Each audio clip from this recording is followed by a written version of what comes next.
Good afternoon. Welcome to the weekly edition of The Wrap. I'm Laura Leslie, WRAL Capitol Bureau Chief. And I am Will Doran, WRAL State Government Reporter. And we're coming up on the runoff for the primary election. Only two statewide races on there that we're keeping an eye on. That is lieutenant governor and auditor. I did On the Record this week with Lena, and she asked me at one point, why should we care? I said, because I they work for you. think a whole lot of people are asking that question, given the turnout numbers. But they work for you. You pay them money, right? So you want to pick the right person. And the auditor actually does a lot of important stuff, making sure that state money isn't getting wasted. Yeah, the lieutenant governor doesn't really have a lot of duties, but it's obviously a stepping stone to run for governor in the future. I think every lieutenant governor for going back decades and decades has run for governor, so that's obviously something to pay attention to. But yeah, auditor is a hugely important position that I think people don't really pay a ton of attention to that should get more attention. We should mention that many people who are lieutenant governors have run for governor. Yeah. Many of them have not become governor. Yes. Right. It's not always successful. No. Is Bev Perdue the only one in kind of modern history? I would say in the last 25 years, yeah. Yeah. Yeah. I mean, actually, the Attorney General's office has a much better track record than.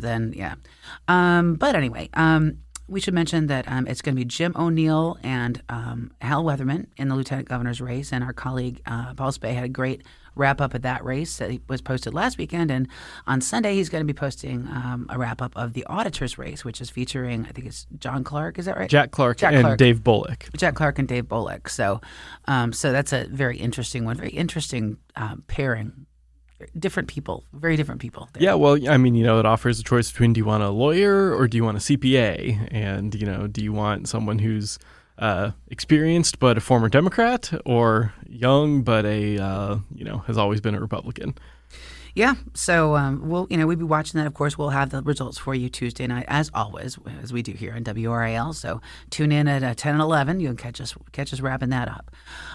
In the meantime, we should mention that the big race we're watching, the 13th, is no longer that big, but we're still watching it. Yeah, right? yeah. Kelly Daughtry has dropped out of that race, which is not a thing you can do. I mean, her name is still going to be on the ballot. People are still going to be allowed to vote for her. So Brad Knott's been continuing to run ads, right? Yeah, and his supporters are still door knocking. I saw some people, on social media talking about how they were still door knocking for him even 3 or 4 days after she announced she was dropping out. So not everybody knows. Right, yeah. Still taking it seriously. But she has more or less acknowledged that she was not going to win that runoff and is kind of thrown in the towel early to Brad Knott. Yeah. Okay, so we should mention that we're taping this on Friday afternoon about 2:30. We have not yet heard, but we know that something is coming from the Office of State Budget Management, and that something is what's commonly known as the April surprise. So there's been a lot of talk and rumor on Twitter that there's been a mistake and that it's going to be the surplus is going to go away, and not exactly. So every year in April, they go back. They have their consensus forecast before April, but then the tax season comes around, and so they get an actual look at the revenue that they brought in, and this often results in changes to the forecast. Now, usually they are conservative in their forecast, and they end up being able to revise it up. This is not one of those years.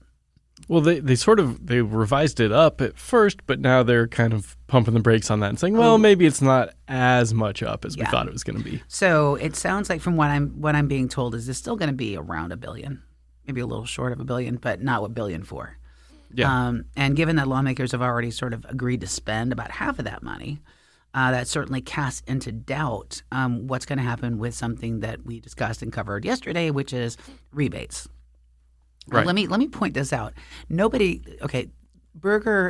Senate Leader Berger did not bring up rebates. He was asked about it by a reporter, and actually there was some polling done on it by the Carolina Journal that I think may have been the sort of the origin of that question. And he basically, how Berger is, he doesn't rule anything out because he's a lawyer, right? He's very, very careful. But it was sort of like all signs point to no. Right. He's good at doing that, saying, well, it's on the table, but if you read in between the lines, it's not going to happen. So that's he did say it's on the table. He did say it has not been ruled out. He said it has been discussed, but, he also said that if it couldn't be more than $100 or $150, he just didn't see the point. And if they suddenly have, $500 or $600 million less than they thought they were going to have to deal with, that makes it even less likely. Yeah. So say they, instead of $1.4 billion, we end up with I don't know, 700 or 800. This is just guessing. We haven't seen those numbers yet, like you said, but they've already basically settled on spending about $450 million on private school vouchers. Right. So, I mean, that's going to be a huge chunk of whatever surplus they have. So, probably say goodbye to rebates, probably say goodbye to any sort of raises for state employees.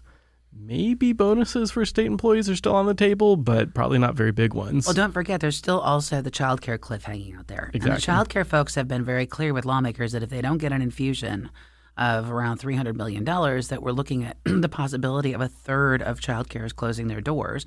And we're already short on child care capacity as it is. So, this is something that the North Carolina Chamber is paying a lot of attention to. So as much as lawmakers don't seem to want to talk about that very much, I have a feeling they're getting an earful about it. Oh, yeah. I mean, it's one of the Chamber's top priorities for this legislative session is making sure that daycares don't shut down and people don't have to suddenly quit their jobs to take care of their kids.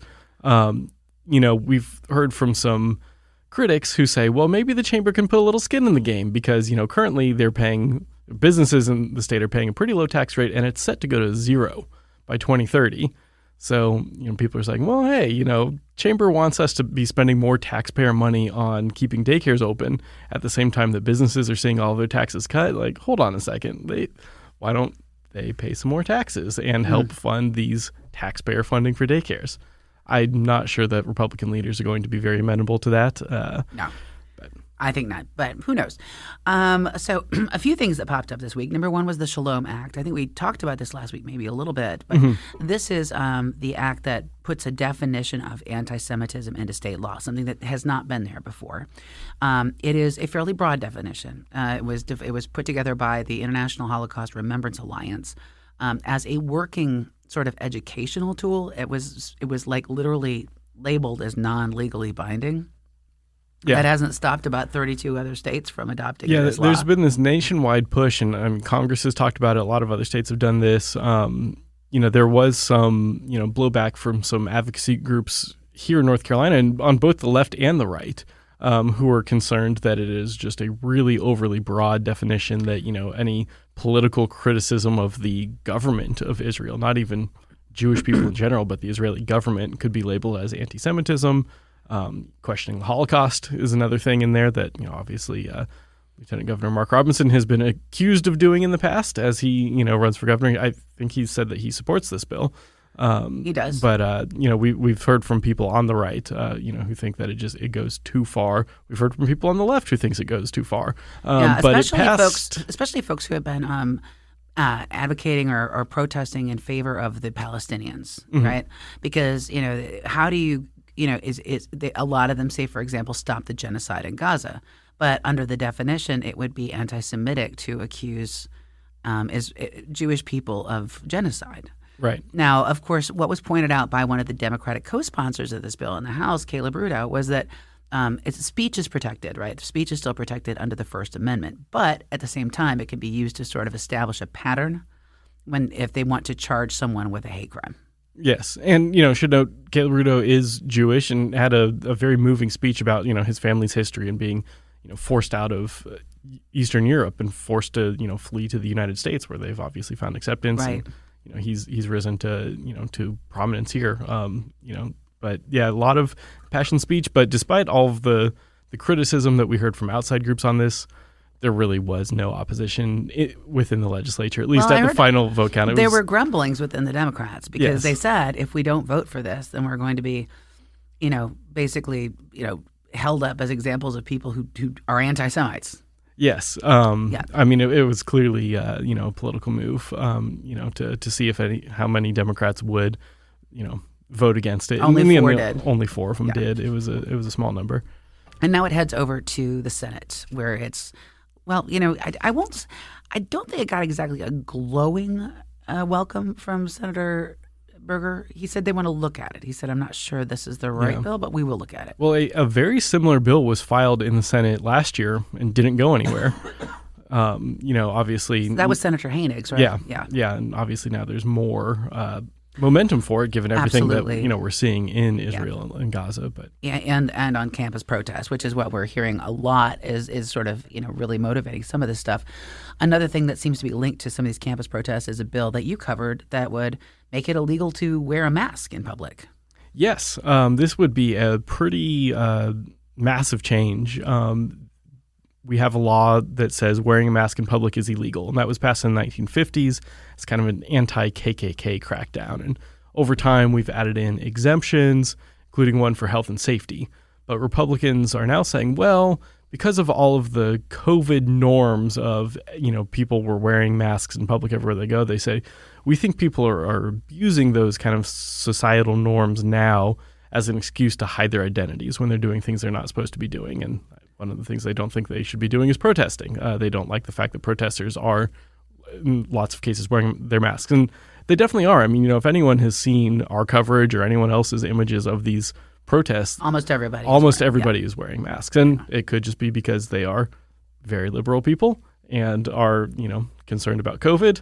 Or it could be because they have, legitimate health concerns. Or facial recognition from the police who are tracking these protests. So this bill would eliminate that entire provision that allows people to wear masks in public for health reasons, and spoke to disability rights leader Tara Muller about this. And they're concerned that, this could potentially lead to police arresting people who are just trying to go about their daily lives, not even taking part in a protest, just going to the grocery store, going to the movies, wear a mask. Would this allow the police to arrest you, search you? They're concerned that it could have that unintended consequence. Right. I mean, what the bill sponsor told us as well, there's no penalty for wearing a mask in public. But as you pointed out, it would still be a crime. Yes. It would still be a crime. So I suspect we will hear more. And we will say also that the sponsor of this, who's Buck Newton, was clear in committee that, there may need to be refinements and tweaks made to this. Yeah. And we should note the Americans with Disabilities Act does still exist. Federal law is still in place that protects people who, with medical concerns and issues. It's a complicated legal topic, but the gist of it is they want to crack down on protesters who are wearing masks. So that bill is up again on Tuesday in committee. And so we could hear some further debate on, is there a way to tweak it to achieve the Republican goal of cracking down on these protesters, but without also going against just anyone trying to go about their daily life. And then also you covered some interesting story about Amy Gailey and a bill that she has. And this is sort of like trying to make the sex crimes laws come to the 21st century, right? Yeah. I think it's actually called Modernizing Sex Crimes is the title of it. And it does exactly that. It, would enact further laws against AI-generated nude images, and whether that would be child pornography or like a deep fake of somebody. If you put a celebrity's face or your classmate's face on a nude picture, that would be a crime now. And it would also create a new sexual extortion crime, which is basically aimed at if people are sharing images, private images, and then one person threatens to share it, which is happening to a lot of kids. Yeah. It would make that a crime. It seems like that should be anyway, right? Yeah. It should just be extortion, right? Yeah. And this would set it up specifically, and could have some harsher penalties than what's currently under law for when there are those really sensitive private images involved. Right. In the meantime, we should mention that the Billboards bill is back, and it's so funny. I started covering legislature in 2024. Right? 20 years? 20 years. 2004. 2004, 20 years ago. They were still doing the Billboards bill then, right? So this constant fight for the people who own billboards to be able to cut down more of the trees in front of them so you can see the billboards more easily. Of course, that makes the billboards more valuable, right? Right. But there has been a constant push and pull with the folks who are in the conservation movement trying to, and the folks in the sort of the tourism and beautification side of things who don't want to see these trees cut down. And so you said it came up again this week. Yes, it is moving forward yet again in the DOT agency bill. There's a little section thrown in there on billboards that I talked to DOT. They said, we are technically in charge of enforcing these rules, but we don't really have a stance on these changes. That is other people's fight. So this is going to just be like you said, the environmentalists and the tourism folks against the billboard industry. But it would pretty significantly increase what billboard companies can do to cut down trees. Currently, They can cut down trees within about 380 feet of a billboard. This would ramp that up to 500 feet. Wow. They can also cut and that's with a permit. They can also cut down anything within 200 feet without needing a permit. This would increase that to 300 feet. And then it would also remove, there's currently protections for dogwoods and redbuds, and it would keep the protections for dogwoods, but remove the protections for redbuds. So really pretty aggressive changes in favor of the billboard industry in order to basically just cut down more trees on the side of the road. And, we heard from nobody in favor of the bill before it passed. Funny how that happens. I wonder who's supporting that. I don't know. But plenty of opponents. I think the word that was used was the uglification of North Carolina is what critics are afraid this is going to do. And, it will cut down a lot of trees, and it appears a lot of redbuds, which for people who don't know the trees are those red or pink trees that bloom really spectacularly in the spring. You're probably seeing them around right now. Yeah. But yeah, they're worried that this is going to lead to some massive clear cutting. And, should note, Governor Cooper vetoed a billboard industry handout in 2019. And that was when his vetoes still had some power. His vetoes do not have any power anymore. So, this hasn't even gotten a vote yet. It's just moving through committee. So it may not happen in the end, but, if Republicans do want to make this happen before they potentially lose a supermajority in the elections, depending on what happens, it's one of the many things that they could do this session. Well, let's take a break for just a minute here to pay some bills. Please stay with us. We'll be right back.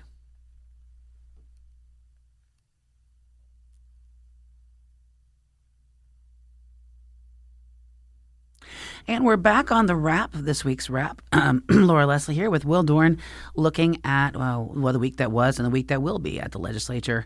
One of the stories this week was covered by our climate change reporter, Liz, who has been doing a fantastic job, I think, at covering some of the big climate issues in North Carolina. She did a great story about the inaction on the Environmental Management Commission around the issue of PFAS. Yeah, I think normally the Environmental Commission didn't take a vote isn't, not the kind of story that really grabs people's attention. Right? That's really in the weeds kind of stuff. But I think it was the nature of this meeting, and it was the fact that the North Carolina Chamber of Commerce had been leaning on some of the Republican political appointees on this board to kill some proposed new rules for PFAS, these forever chemicals like Gen X that you've heard of. That DEQ has been wanting to pass. And, obviously the big question is, okay, well, all of these big chemical companies, are they members of the chamber? How much are they paying the chamber? The chamber did not want to answer those questions. So we do not know how much money exchanged hands before this political pressure was applied to the appointees to kill this rule. But that does seem to have been... it was enough. Yeah, it was enough. And in the meantime, they say they say they're not killing it. They're going to take it slow. They're going to go back and review what the impact would be. But as Elizabeth Beiser, the DEQ secretary, pointed out, we've been reviewing it. Right, the EPA has already come out and put some standards on this. And what she wanted to do is to go ahead and get those put into place for North Carolina in state law. And it's not clear at all whether or not that's going to happen under the current EMC leadership. Yeah, it was 2018 when North Carolina discovered that, some of these companies had been improperly dumping pollution into the drinking water supply here. And it seems that these specific rules have been under debate since, I think, 2022. So it's not exactly new. A new process. Yeah. Also this week, we should mention Democrats tried to flex a little bit on the Democrats on the GovOps committee. They tried to get some information from private schools and from crisis pregnancy centers who were receiving money from the state. They said that as members of GovOps, they wanted to review whether or not the money was being used in a way that was transparent and correct under state laws. That didn't go well. No, it did not. And I think there's probably a good argument that the Democratic lawmakers don't have this power to demand, the information they're looking for. Last year, the legislature did give the GovOps committee a lot of power to look into private groups that get state funding. but it gave it to the committee, not to individual members. Right. And the committee is really directed by the corner offices. Yes. And that is really the complaint that Democrats have. They say, well, hold on a second, this, transparency and accountability should not be a bipartisan issue. Like, we want to look into these groups that have already received hundreds of millions of dollars, are on track to receive billions of dollars more within the next few years, especially on the private school voucher side. Mm-hmm. And they say it shouldn't matter if you're a Democrat or Republican. This is billions of dollars in state spending we're talking about. We should be checking to make sure it's being responsibly spent. And the Republican Party just appears to have zero interest in actually looking into that. So, they're, like you said, I think it's a flex. Right. They don't really have the power to demand this information be turned over, but they're just trying to bring attention to the fact that no one seems interested in looking at this information, even though, the committee has been looking at DEI policies in the universities and things like that. I do think it's fair to note that North Carolina does have fewer accountability requirements on private schools than like literally any other state. Pretty much. We have none. I mean, comparatively speaking, a lot of other, even red states, have far more requirements for transparency and accountability for money than we do. And I actually asked Senate Leader Berger about that yesterday, and he said, they meet all the requirements under OSBM. And I said, what is it? Why should they be exempt from the transparency and accountability you say you want from everybody else? He said, well, when a majority of lawmakers want that, then we'll move forward. That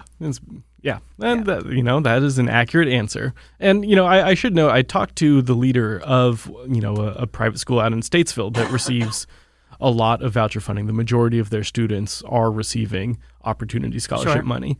And she told me, look, we do report some of this information to the state already, even if it's not public, even if, the public can't necessarily see some of this stuff. There are people within the state who are keeping tabs on us, making sure that we're operating responsibly. And she noted, people have to pay us to send their kids here.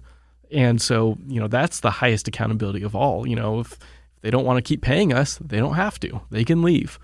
So, well, if their options are a bad school that's not fitting them, that's public school, or this only, because 1/3 of rural counties don't even have or have one private school that's even taking vouchers, right? Right. So it's not exactly a case where a lot of people have the ability to vote with their feet. If they really want an alternative to their public school, they may be stuck with what their options are.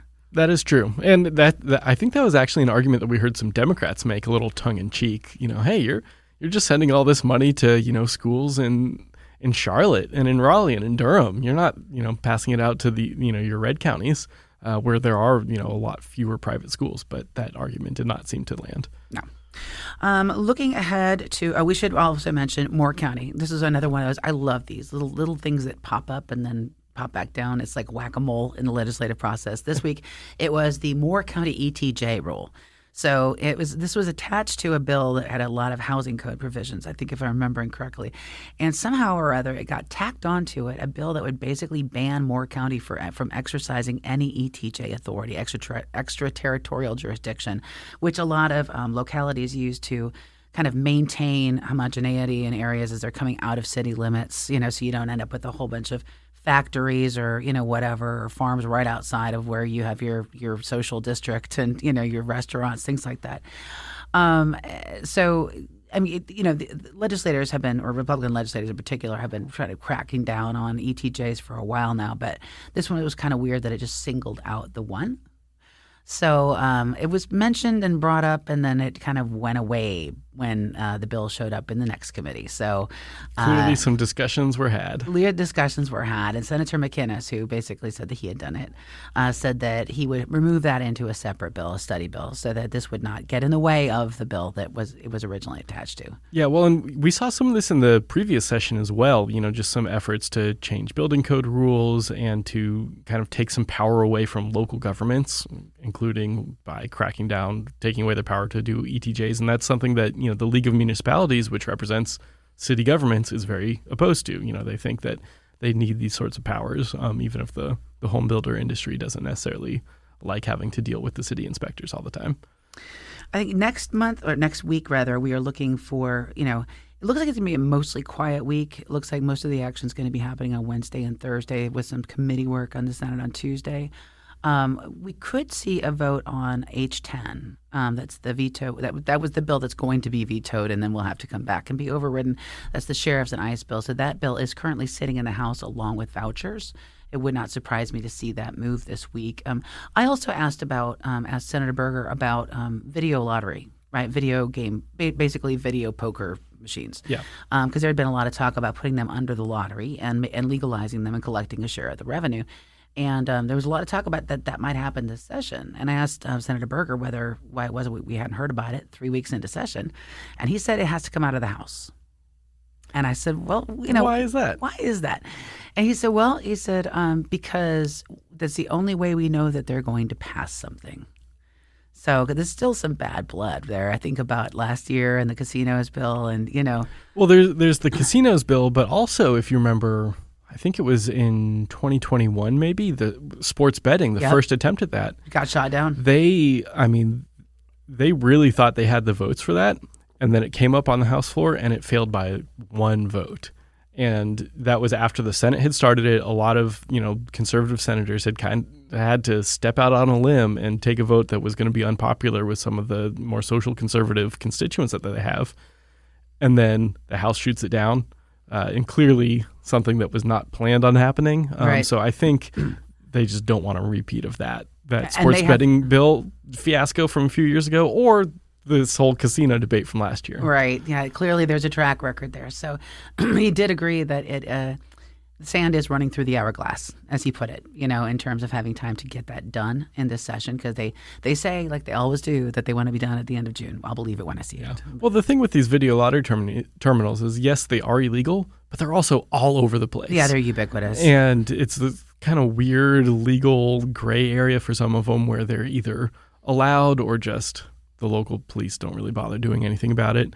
And so people are going and gambling on these machines anyways and spending a ton of money, and the state just is losing out on all of that tax revenue. Of course, if we legalized them, there would be more, and they would be more common. More gambling, more places. More gambling. That's like the motto this session, isn't it? Well, if you're cutting the income tax rate, the argument goes you got to find the money somewhere else. So, I suppose that I think pretty much wraps it up for me. How about you?